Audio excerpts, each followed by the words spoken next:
Hello everyone! Magandang araw at welcome sa ating channel. For today's video, magluluto ako ng sari-saring gulay na may giniling na manok. Ayan, at may nakaprepare na tayong gulay, broccoli, cauliflower, carrots, at chayote. At cabbage, hiniwa-hiwa ko siya na maliliit. At garlic. Ayan, wala kaming onion kaya garlic lang marami ang ilalagay. At ito yung 1/4 kilo na giniling na manok. At maglalagay na ako ng mantika dito sa mainit na kawali. Ayan, pasensya na kayo sa kawali namin guys kasi lumang-luma na kasi ito. Wala pa kaming pangbili. Ayan, igigisa na natin ang ating garlic. Ayan.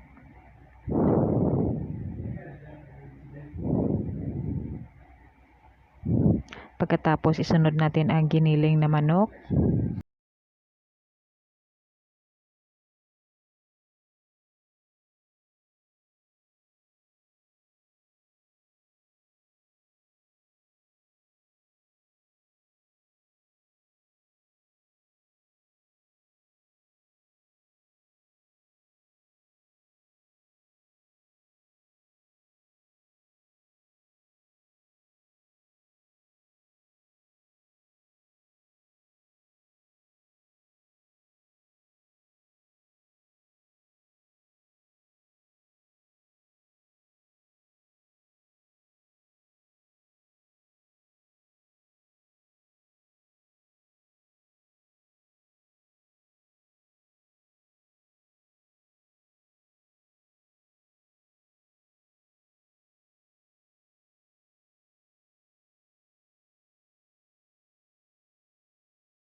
Na mga 1 minuto.